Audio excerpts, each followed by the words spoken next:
नमस्कार दोस्तों, स्वागत है आपका रिंकेश परेन चैनल में। दोस्तों आज का टॉपिक है हेमोरॉइड, यानी कि जिसे हम लोग पाइल्स कहते हैं या फिर बवासीर कहते हैं। तो आपने कई बार ऐड देखा होगा रोड्स वगैरह पे या फिर किसी ऑटोज के पीछे की बवासीर के से जो तकलीफ होती है, या फिर आजकल आप ओटीटी प्लेटफॉर्म पे भी काफ़ी देख रहे हैं कि बवासीर शब्द जो है काफ़ी ज़्यादा इस्तेमाल जो है वो किया जा रहा है। तो बहरहाल बवासीर का बेसिक इन्फॉर्मेशन या पाइल्स की बेसिक इन्फॉर्मेशन हर व्यक्ति के पास है, पर आज थोड़ा सा कुछ हम लोग इसके बारे में डिटेल समझने वाले हैं। तो थोड़ा सा वीडियो जो है वो एंड तक जरूर देखिएगा। और आखिरी में एक बार एक सिंपल टॉपिक में आपको समझा दूंगा, एक सिंपल एक्सप्लेनेशन दूंगा कि ये किस तरीके से ये होता है, पाइल्स जो है वो क्यों होता है, और एग्जैक्टली उसके पीछे जो वेन्स का कारण रहता है कि वेन्स जो स्वेलन हो जाती है तो वो क्यों होती है, उसका मैं एक सिंपल एक्सप्लेनेशन दूंगा एक इशारों के द्वारा, वो आप समझ लीजिएगा। ठीक है। तो piles are the common issues swollen when inside your rectum or the outside of your anus can cause pain, anal itching and the rectal bleeding। देखो ये पाइल्स जो है, जो जीआई ट्रैक का सबसे एंड पोर्शन है जिसे कहा जाता है रेक्टम, जो हमने पहले के टॉपिक में समझ लिया है, पहले के टॉपिक आप समझ सकते हैं। उसके बाद जो है वो एनल पोर्शन शुरू होता है जो कि स्किन का से रहता है, और यहाँ से ये इस तरीके से एनल पोर्शन रहता है, और यहाँ से हमारा फीकल मटेरियल जो है वो बाहर निकलता है। तो ये यहां तक है एनल पोर्शन, यहां से है रेक्टम पोर्शन।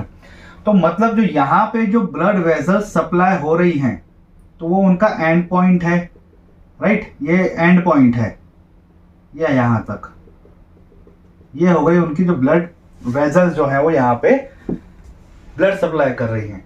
इन वेन्स में जो रहता है कि अगर किसी कारण से स्वेलिंग आ जाती है, सूजन आ जाती है काफी ज्यादा, तो इसका जो एरिया है, जो कवरेज एरिया जिसे कह सकते हैं, या फिर जो उनका वेन्स का जो साइज है, वो साइज जो है वो बल्की हो जाता है, थोड़ा सा बड़ा हो जाता है। ठीक है। जिसकी वजह से उसमें ब्लड जमा हो जाता है, कभी कभी ब्लड क्लॉट भी हो जाता है, पेन होता है, इचिंग होती है, ब्लीडिंग भी होती है। तो ये दो पोर्शन में मैंने इसलिए डिवाइड किया क्योंकि आगे समझने में इससे आसानी जाएगी। तो ये हो गया एनल पोर्शन और ये हो गया रेक्टल पोर्शन। तो यहाँ पे क्या समझाया गया है कि जो वेन्स हैं वो सोलन हो जाती हैं, जो कि रेक्टल और एनल पोर्शन जो है, जिसकी वजह से पेन होगा, इचिंग होगा या फिर ब्लीडिंग हो सकती है। Hemorrhoids are the swollen and large veins that forms inside and outside of your anus and rectum. They can be painful, uncomfortable and cause the rectal bleeding। ठीक है। Who might get the hemorrhoid? किसे होने की संभावना है hemorrhoids या piles या फिर बवासीर होने के? ठीक है। Anyone can get the symptomatic hemorrhoid, even the teenagers, but the hemorrhoids takes a while to develop. They are uncommon in the children। तो टीनेजर्स में भी हो सकता है, बड़ों में ज्यादा होता है, क्योंकि धीरे धीरे क्या होता है, ये वेन्स में जो एक बल्गीनेस है तो वो धीरे धीरे धीरे धीरे बढ़ता जाता है, इसलिए बड़ी एज में ही सबसे ज्यादा देखने को मिलता है। अदरवाइज थोड़ा सा उसके सिम्टोमेटिक जो कंडीशन है वो देखने को मिलती है। सिम्टोमेटिक कंडीशंस क्या है वो आगे समझेंगे। ओवरवेट है या फिर ओबेसिटी है, कोई किसी का वजन ज्यादा है, किसी ओबेसिटी ज्यादा है, प्रेग्नेंट है, तो अब आप कहेंगे कि इससे क्या फर्क पड़ता है। तो इससे क्या फर्क पड़ता है ये आगे समझेंगे कि स्ट्रेन जो है वो काफी लोअर एक्सट्रीमिटीज जो है वो बढ़ जाता है। अभी सिर्फ ये समझ लेते हैं कि कौन से व्यक्तियों को या फिर कौन से कंडीशंस में ये होने के चांसेस ज्यादा रहते हैं, मतलब who might get the haemorrhoids. Eat low fibre diet, जिनका डाइट जो है वो ऐसा हो गया काफी हैवी डाइट खाना, या फिर जैसे हम लोग कहते हैं स्ट्रीट फूड खाना जिसे हम लोग कहते हैं ज्यादा, क्योंकि उसमें फाइबर्स की मात्रा काफी कम रहती है, उसमें मैदा वगैरह ज्यादा हो गया है जिसमें फाइबर्स नहीं है। तो कम फाइबर डाइट जो है अगर आप खा रहे हैं तो उसकी वजह से होने के चांसेस बढ़ जाते हैं।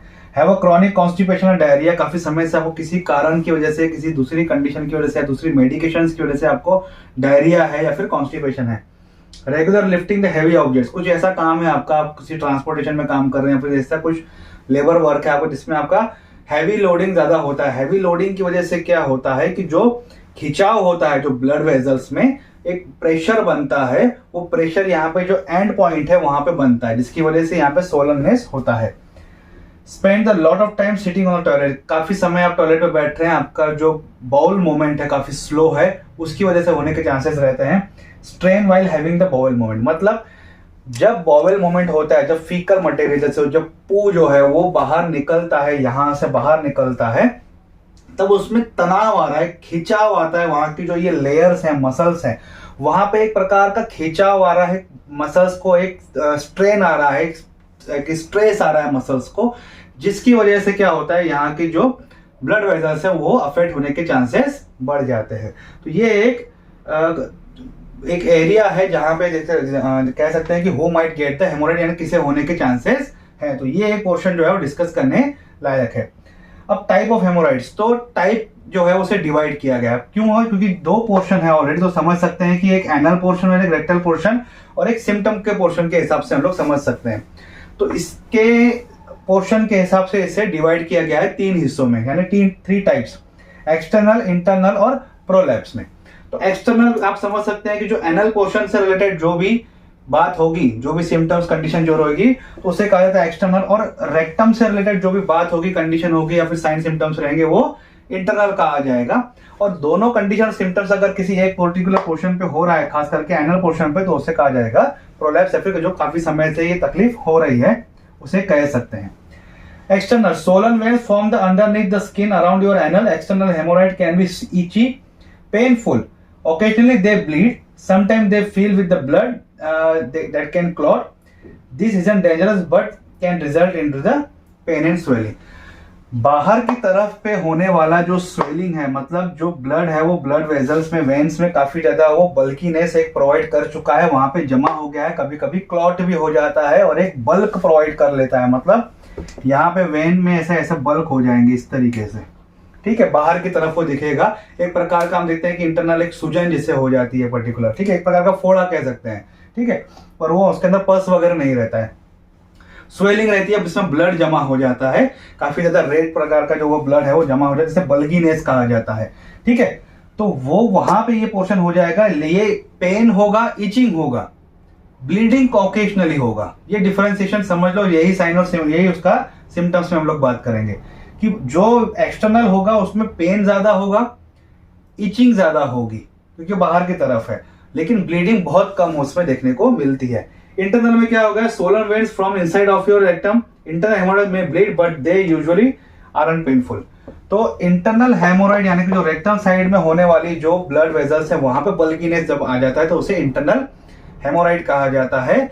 वहां पे ब्लीडिंग ज्यादा होती है, पेन या फिर इचिंग जो है वो आपको महसूस नहीं होगी। तो ये एक मेन डिफरेंशिएशन है, वो आप समझ सकते हैं इंटरनल और एक्सटर्नल के बारे में। प्रोलैप्स क्या? Both internal and external haemorrhoids can prolapse, meaning that they stretch and bulge outside of your anus. These hemorrhoid can bleed and cause pain. तो कोई भी जो हेमोराइड, दोनों में से मैक्सिमम एनल साइड में ये होता है कि या तो उसमें, जैसे हमने पहले कहा कि अगर एक्सटर्नल और इंटरनल में क्या है, या तो उसमें पेन होगा, बल्जीनेस होगा, इचिंग होगा, या तो ब्लीडिंग ज्यादा होगी, ये हमने समझ लिया। लेकिन प्रोलैप्स में क्या होगा? दोनों में से किसी एक में क्या होगा कि बल्जीनेस भी बढ़ जाएगा, पेन भी बढ़ जाएगा, इचिंग भी बढ़ जाएगा और ब्लीडिंग भी काफी मात्रा में होगा। तो ऐसा अगर कंडीशन रहता है तो उसे प्रोलैप्स हेमोराइड्स जो है वो कहा जाता है। अब कॉजेस क्या है? Straining puts the pressure on veins in your anus और रेक्टम कॉजिंग द हेमोराइड्स। मतलब जो वेन्स है यहाँ पे, वहां पे स्ट्रेन आता है, मतलब ये वेन है, यहाँ पे ब्लड आ रहा है, तो उसमें अगर प्रेशर आ गया किसी भी कारण से, मतलब वेट लिफ्ट किया या फिर ओवरवेट है या फिर प्रेगनेंसी है, तो उसकी वजह से क्या होता है, जो ब्लड का जो या पंपिंग के दौरान जो प्रेशर बढ़ता है, तो ये मान लीजिए एक प्रकार का वेन है जो उसका ये एंड पॉइंट है, एक प्रेशर आ गया तो ये इस तरीके से हुआ, फिर आया, फिर रेगुलर बेसिस पे इस तरीके से आते जा रहा है, तो उसमें ये साइज जो है बढ़ जाता है, जिसकी वजह से यहाँ पे ब्लड का जमा होने का प्रतिशत जो है वो बढ़ जाता है, जिसकी वजह से इसमें बल्गीनेस आ जाता है, एक प्रकार का बहुत बड़ा का जो एक हैवी वेन जो है वो बन जाती है, एक प्रकार की हैवी बल्गीनेस जो है वो वेन बन जाती है, जहां पे काफी मात्रा में ब्लड जमा हो जाता है और कभी कभी ये मूवमेंट सही ना होने की वजह से क्लॉट भी हो जाता है। तो इस प्रकार का स्ट्रेन जो आ जाता है वेन पे, जो कि रेक्टम और एनस साइड में रहती है, उसकी वजह से होता है। Any sort of straining that increase the pressure on your belly or the lower extremity can cause the anal rectal vein to become the swelling inflame. किसी भी प्रकार का प्रेशर अगर उस वेन्स पे आता है जो कि आपके एनल और रेक्टम साइड की पोर्शन पे है, जिसकी वजह से उसमें स्वेलिंग आ जाती है, जिसकी वजह से वो हेमोराइड के लिए रिस्पॉन्सिबल रहती है, तो यही उसका कॉज है। तो उसके हमने कई कारण समझ लीजिए लिया है, जैसे कि फाइबर डाइट नहीं है, प्रेग्नेंट है, ओबेसिटी है, या फिर हैवी लिफ्टिंग कर रहा है बार बार, ठीक है, तो ये कारण हो सकते हैं। हेमोराइड में develop due to pelvic pressure from weight gain pregnancy, pushing hard, have a low bowel movement, that is the constipation अगर है तो, जो हमने यहाँ पे ऑलरेडी समझ लिया था। Straining to lift the heavy object, weight lifting है, वो वेट लिफ्टिंग ज्यादा कर रहा है अगर रेगुलर उसकी एक्सरसाइज ज्यादा है, या फिर कोई ऐसा लेबर काम है जिसमें उसको काफी ज्यादा वजन उठाना पड़ता है, जिसकी वजह से अब खुद ही देखिए ना, कुछ आप हैवी ऑब्जेक्ट उठाते हैं तो आपको ये पेल्विक पोर्शन के नीचे के पोर्शन में प्रेशर फील होता है कि आपको ऐसा लगता है खिंचाव महसूस हो रहा है। तो वो प्रेशर जो है वो ब्लड वेसल्स के एंड पॉइंट तक आता है। अब आ जाते हैं सिम्टम्स के। सिम्टम्स अभी देखना किस तरीके से रहेगा, जो टाइप रहेगा उस हिसाब से सिम्टम्स रहेंगे। जो ऑलरेडी मैं यहाँ पे समझा चुका हूँ, लगभग वही उसके सिम्टम्स है। इंटरनल हेमोराइड में क्या होगा, rarely cause the pain and typically can't feel unless they prolapse. Many people with internal hemorrhoid don't know they have them because they don't have symptoms. If you have symptoms of the internal hemorrhoid, you might see the blood on toilet paper, in your stool or in the toilet bowl. These are the sign of rectal bleeding. तो मैंने internal haemorrhoid बताया था, internal portion बोले तो rectal portion, और यहाँ पे मैंने ऑलरेडी बता चुका हूँ कि यहाँ इस पोर्शन पे ब्लीडिंग ज्यादा होती है, पेन और टेंडरनेस या फिर हम कह सकते हैं कि ईचिंग जो है वो यहाँ पे महसूस नहीं होती है।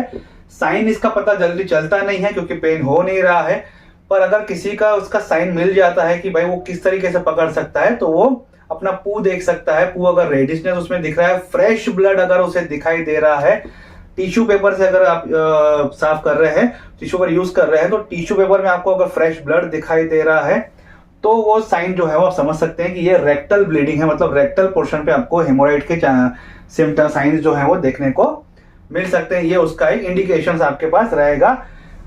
ये पेन कभी कब हो सकता है, जब ये प्रोलैप्स कंडीशन में आ जाएगा। प्रोलैप्स हमने पहले बताया था कि जब वो दोनों ही पोर्शन उसमें बढ़ जाएंगे, मतलब उसकी मात्रा बढ़ जाएगी स्वेलिंग की, पेन और इचीनेस होगा और उसमें ब्लड जमा होने का प्रतिशत जो है वो बढ़ जाएगा। तो ये कंडीशन जो जब प्रोलैप्स हो जाएगी तब वहां पे इंटरनल हेमोराइड में पेन होने के चांसेस रहते हैं, पर ये काफी रेयर रहता है क्योंकि प्रोलैप्स कंडीशन ज्यादातर एनल पोर्शन पे देखने को मिलती है। एक्सटर्नल हेमोराइड साइंस क्या रहेंगे, एनल इचिंग रहेगा, ठीक है, इस पोर्शन पे इचिंग रहेगा, hard lumps near your anus that feel सोर और टेंडर। तो इस पोर्शन पे हार्ड लम्प्स बन जाएंगे, जो मैंने आपको बताया गांठ जैसे बन जाएगी, जिसकी वजह से क्या होगा कि आपको वहां पे टच करते वक्त काफी दर्द होगा, टेंडरनेस होगा। जब इसीलिए जब लोग ये पोर्शन अगर हो जाता है, एक्सटर्नल अगर हेमोराइड रहता है, तो उन्हें बैठने में काफी ज्यादा तकलीफ होती है। पेन एंड एक इन your anus specially when you sit, जब वो बैठते हैं तो उन्हें काफी ज्यादा तकलीफ होती है।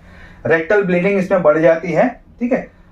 प्रोलैप्स हेमोराइड, तो अगर ये कंडीशन अगर आ जाती है तो can be painful and uncomfortable, you might be able to feel them bulgy outside of your anus and gently push them back inside. तो प्रोलैप्स कंडीशन अगर होती है तो उसमें क्या होगा कि ये काफी ज्यादा बल्कीनेस आपको दिखेगा, जो कि पुश करके वो थोड़ा सा अंदर होता है। मतलब क्या रहता है कि ये इतना दबाया नहीं जा सकता है, जो कि नॉर्मल बल्गी रहता है। लेकिन कभी कभी वो बल्गीनेस जो है वो इतना बढ़ जाता है कि अगर उसे पुश किया जाए तो वो कुछ समय के लिए अंदर चला जाता है, फिर आप जब जैसे वो सब पुश करना छोड़ देंगे तो वापस वो बढ़ के बाहर आ जाता है। तो मान लीजिए ये इस तरीके से, जैसे कि हम देखते हैं कि ये ऐसे दबा दिया वापस आ गया, तो ऐसे कुछ आप फोड़ा अगर देखते हैं, जैसे आप दबाते हैं तो थोड़ी देर के लिए अंदर हो जाता है लेकिन वापस वो बाहर आ जाता है, तो ये इसे कहा जाता है कि प्रोलैप्स कंडीशन हो जाती है। तो इस तरीके का अगर गांठ बन गई है तो वो प्रोलैप्स हेमोराइड में गिना जाएगा। डायग्नोसिस किस तरीके से करते हैं, आप जब से देखते हैं कि ज्यादातर आपको आयुर्वेदिक्स में देखने को मिलते हैं कि डॉक्टर्स रहते हैं जो कि पाइल्स या इस कंडीशन को ट्रीट करने में, या फिर फिशर वगैरह या फिस्टुला, इसके बारे में ऑलरेडी हम लोग बात कर चुके हैं, वो ट्रीट करते हैं, तो उसके बारे में ऑलरेडी बता चुका हूं। तो वो क्या करेंगे, आपके सिम्टम्स देखेंगे और फिजिकल एग्जामिनेशन करते हैं कि भाई किस तरीके से आपको ये कंडीशन है। उसके बाद वो कुछ चीजें इस्तेमाल करते हैं जाकि इसे कंफर्मेशन करने के लिए आपको सच में हेमोराइड है या नहीं। तो डिजिटल रेक्टल एग्जाम करते हैं, एक प्रकार का रबर ग्लोड वगैरह, एक प्रकार का रॉड या फिंगर इस कह सकते हैं कि वो इस्तेमाल करते हैं और उसको एग्जामाइन करते हैं ग्लव लगा के फिंगर के द्वारा, या फिर एक प्रोब रहता है उसके द्वारा भी वो एग्जामाइन करते हैं। एनोस्कोप यानी कि एक प्रकार का टॉर्च पकड़ लीजिए, एनोस्कोप रहता है, एक प्रकार का लाइट एंड ट्यूब रहता है जो कि एनस और रेक्टम एरिया में देखने में हेल्प करता है कि वहां पे क्या कंडीशन है। सिग्मोइडोस्कोपी ऑलरेडी मैं पहले की वीडियो में बता चुका हूँ। सिग्मोइड जो है वो एक पोर्शन है लार्ज इंटेस्टाइन का, जिसे सिग्मोइड कहा जाता है, जिसे एस लाइक स्ट्रक्चर रहता है। तो वहां पे अगर कुछ कंडीशन देखनी है, कुछ समझना है, तो एक प्रकार का सिग्मोइडोस्कोप इस्तेमाल किया जाता है, जिसमें लाइटेड ट्यूब रहता है और कैमरा भी रहता है, जो कि दो तरीके के रहते हैं। एक रहता है फ्लेक्सिबल सिग्मोइडोस्कोप जो कि फ्लेक्सिबली मूव होता है, एक्सटर्नल जो लार्ज इंटेस्टाइन जिसे कोलन कहा जाता है, तो वहां पे मूव होता है पूरा देखने के लिए। और एक रहता है रिजिड सिग्मोइडोस्कोप जिसे प्रोटोस्कोप कहा जाता है। प्रोटोस्कोप एकदम रिजिड रहता है, थोड़ा इसमें पेन होता है जब इसे डायग्नोसिस में इस्तेमाल किया जाता है, तो ये एग्जामाइन करने के लिए इस्तेमाल किए जाते हैं। ये पूरी प्रोसीजर जो रहती है ये पेनलेस प्रोसीजर रहती है, विदाउट एनेस्थेसिया रहती है, और ये आउट पेशेंट प्रोसीजर है, मतलब 2-3 घंटे में ये डायग्नोसिस और एग्जामिनेशन हो जाता है। कोई एनेस्थेसिया नहीं लगता है आपको, ना ही कोई आपको काफी ज्यादा इसमें दर्द होता है, कुछ सर्जरी होती है, क्योंकि ये डायग्नोसिस प्रोसीजर है। ट्रीटमेंट क्या कर सकते हैं, कई लोग एट होम रेमेडीज करते हैं, घर पे कुछ रेमेडीज ट्राई करते हैं। तो किस तरीके के रेमेडीज ट्राई कर सकते हैं, वो ओटीसी मेडिसिन ट्राई कर सकते हैं। ओटीसी मेडिसिन डॉक्टर रिकमेंड करते हैं आपको डायग्नोसिस करने के बाद, तो ये घर पे वो ट्रीटमेंट कर सकते हैं। तो घर पे ट्रीट करने के बाद वो उनको रिलीफ मिल सकता है काफी हद तक। काफी ज्यादा पानी पीना है और ड्रिंक मोर वाटर जिसे हम कहते हैं। Increase the intake of dietary fibre, जिसे मैंने पहले बताया था आपको, डाइजेस्टिव सिस्टम में मैंने एक टॉपिक लिया था।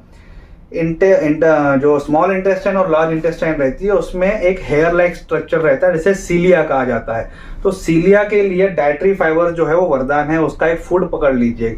सीलिया की मूवमेंट और फास्ट हो जाती है जब उसमें डाइटरी फाइबर्स आप अपने खाने में बढ़ा लेते हैं, उसकी मूवमेंट जो है वो काफी ज्यादा बढ़ जाती है। आजकल क्या हो गया, जंक फूड ज्यादा हो गए हैं, मैदा ज्यादा हो गया है, काफी ज्यादा इस तरह की चीजें हैं। तो ये जो चीजें हैं जो डाइजेस्टिव सिस्टम से रिलेटेड है, काफी ज्यादा बढ़ने वाली हैं और काफी से बीमारियां बढ़ने वाली हैं। तो डाइटरी फाइबर्स आप अपने डाइट में बढ़ा लीजिए, जैसे गाजर, मूली, प्याज, ककड़ी वगैरह, जो ये चीजें हैं, कुछ जूसेस वगैरह हैं, कुछ फ्रूट्स वगैरह आप खा सकते हैं जिसमें फाइबर ज्यादा है, उससे आपका डाइट जो है काफी अच्छा बन सकता है। सीड्स बाथ जो है वो आप इस्तेमाल कर सकते हैं, पहले बता चुका हूँ। एक भगोने में थोड़ा सा गुनगुना पानी रहता है, उसमें वो बैठ सकते हैं ताकि वो अंदर से जो ब्लड वेजल्स हैं उसमें थोड़ा सा सूदनिंग इफेक्ट आ जाए, थोड़ा सा रिलैक्स मिल जाए, तो उसे सीड्स बाथ कहा जाता है। लैक्सेटिव, जिसे मैंने पहले ही बता चुका हूँ फिशर और फिस्टुला के टाइम पे, कि जो कायम चूर्ण वगैरह जो रहते हैं वो एक प्रकार के लैक्सेटिव रहते हैं, जो कि आपके पू को थोड़ा सा सॉफ्ट कर देते हैं ताकि वो निकलने में आसानी जाए उसे, और इस पोर्शन पे जो है वो काफी ज्यादा प्रेशर ना आए, जिसकी वजह से तकलीफ ना बढ़े। तो लैक्सेटिव का इस्तेमाल किया जा सकता है। NSAID, non steroidal anti inflammatory drugs जो हैं वो इस्तेमाल किए जा सकते हैं, जिससे आपका दर्द जो है वो कम हो सकता है। वो एज पर डॉक्टर रिकमेंडेशन आप ले सकते हैं। वेट वाइप्स आप देखते हैं, गीले वाइप जो पानी के, जैसे आप वेट वाइप जिसे हम लोग कहते हैं, थोड़े से बच्चों में हम देखते हैं कि इस्तेमाल करते हैं वेट वाइप्स।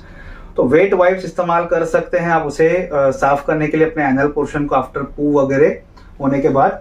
और अगर टॉयलेट पेपर अगर आप इस्तेमाल करते हैं तो कोशिश कीजिए टॉयलेट पेपर के साथ लोशन कुछ लगा लीजिए जो कि आपकी स्किन को सूट करता है, ताकि वहां पे जो इरिटेशन होता है वो इरिटेशन कम होगा। स्पेशलिस्ट के यहाँ पे ट्रीटमेंट अगर होती है, मतलब ऐसी कंडीशन आ जाती है कि आपको स्पेशलिस्ट के पास से ही ट्रीटमेंट करवाना है, वहीं से आपको रिजल्ट मिलना है, तो क्या क्या हो सकता है। रबर बैंड लिगेशन, यानी कि क्या होगा कि ये अगर गांठ अगर बड़ी हो गई है, ये एनल पोर्शन हो गया और ये गांठ इस तरीके से बड़ी हो गई है, तो यहाँ पे वो एक रबर बैंड बांध देते हैं, एक प्रकार का रहता है डॉक्टर्स के पास। तो रबर बैंड बांधने से क्या क्या बेनिफिट है कि वहां पे ब्लड सर्कुलेशन को वो स्लो डाउन करते हैं, जिसकी वजह से जो हेमोराइड के जो टिश्यूज है, सेल्स हैं, वो धीरे धीरे डेथ हो जाते हैं, और ये पोर्शन को फिर बाद में कट करके सर्जरी करके निकाल लिया जाता है। इलेक्ट्रोकोएगुलेशन, यहाँ पे एक तरह का जो ये जो गांठ रहती है उसको एक इलेक्ट्रिक शॉक दिया जाता है ताकि वो जो टिश्यूज हैं हेमोराइड के उसे डेड किया जाता है। इंफ्रारेड कोएगुलेशन क्या किया जाता है, इसमें भी एक प्रकार का हीट थेरेपी है ये। Small probe inserted into the rectum, transmitted heat to get the rid of the haemorrhoid. तो यहाँ पे एक रॉड डाला जाता है जो कि एक प्रकार का हीट जो है इस पोर्शन में प्रोवाइड करता है, जिसकी वजह से एक सूदनिंग इफेक्ट जो आपको प्रोवाइड करता है। जैसे कि सीड्स बाथ में मैंने आपको कहा कि गुनगुना पानी से एक स्मूदनिंग इफेक्ट मिलता है, तो वो एक ट्रीटमेंट जो दी जाती है। स्क्लेरोथेरेपी की जाती है, एक प्रकार का केमिकल जो है वो इंजेक्ट किया जाता है स्वोलन वेन्स, ये जो वेन्स हैं इसमें एक प्रकार का केमिकल डाला जाता है जो कि ट्रीटमेंट का एक हिस्सा रहता है, जिसकी वजह से जो हेमोराइड टिश्यूज है उसे डेड किया जाता है। सर्जरी का अगर ऑप्शन आता है, अगर ऐसी कंडीशन आ जाती है कि सर्जरी करना है, तो वहां पे क्या होता है, हेमोराइडेक्टोमी किया जाता है। हेमोराइडेक्टोमी, तो हेमोराइडेक्टोमी में क्या होता है कि ये जो हेमोराइड्स के जो टिश्यूज हैं उन्हें सर्जरी के द्वारा कट करके रिमूव किया जाता है। दूसरा है हेमोराइड स्टेपलिंग। हेमोराइड स्टेपलिंग के द्वारा क्या किया जाता है, ये एक प्रकार का स्टेपलिंग प्रोसीजर है, जिसकी वजह से क्या रहता है कि जो रेक्टल पोर्शन पे अगर काफी ज्यादा अगर दिख रहा है या फिर इंटरनल प्रोलैप्स अगर कंडीशन आ गई है, अगर ऐसी कंडीशन आ गई है, तो उसे कट करके या तो रिमूव किया जाता है, उसे सेपरेट किया जाता है, या फिर उसे प्रेस किया जाता है और वहां पे उसे होल्ड किया जाता है। मतलब इसे यहां से इस तरीके से प्रेस किया जाएगा और उसे होल्ड किया जाएगा ताकि ये ज्यादा बढ़े ना और ये इससे ज्यादा तकलीफ ना हो। तो ये हेमोराइड स्टेपलिंग में इस तरीके से प्रोसीजर होती है। तो ये एक सिंपल इंफॉर्मेशन था हेमोरॉइड, पाइल्स और बवासीर के बारे में। आई होप आपको आज का वीडियो अच्छा लगा होगा।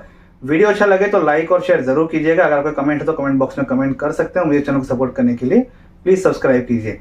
लेकिन मैंने आपको पहले शुरुआत में वीडियो में कहा था कि मैं एक प्रोसीजर आपको बताऊंगा सबसे एंड में वीडियो के, जो कि आपका पूरा कंसेप्ट इस पे क्लियर कर लेगी। तो मैंने ऑलरेडी एक हिंट मैंने आपको बीच में दे दिया कि ये एक ब्लड वेजल्स है, यहाँ पे ब्लड आ रहा है, नॉर्मली वो वेन्स के थ्रू जा रहा है।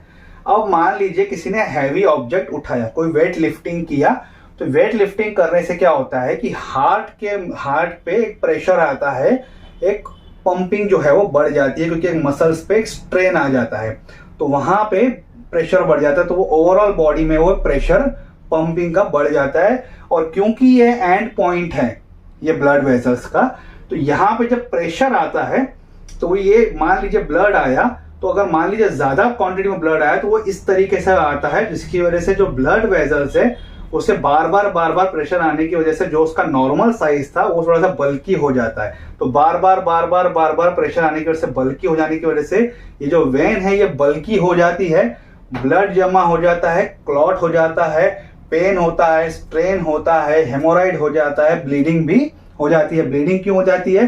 क्योंकि जब ये स्ट्रेच होगी तो जो ब्लड वेजल की जो थिकनेस होगी वो धीरे धीरे थिन होगी, है ना। जब उसे खींचा जाएगा, छीका जाएगा, तो जो थिकनेस है वो भी उसमें बदलाव आएगा, वो थोड़ी सी थिन हो जाएगी, और थिन होगी तो उसमें से हल्का सा भी घर्षण अगर होगा तो जाहिर सी बात है वहां से ब्लीडिंग होना शुरू हो जाएगी। तो ये एक सिंपल कंसेप्ट है हेमोराइड के बारे में, ठीक है। और ये प्रेगनेंसी के दौरान भी बढ़ जाता है, कि कोई ओबेसिटी है तो उसके कारण बढ़ जाता है, कोई कॉन्स्टिपेशन में काफी ज्यादा प्रेशर दे रहा है जिसकी वजह से ये पोर्शन में काफी प्रेशर आ रहा है, तो उसके कारण भी ये कंडीशन सेम अप्लाई होती है ये वेन्स के ऊपर। तो आई होप आपका आज का वीडियो अच्छा लगा होगा। Thank you.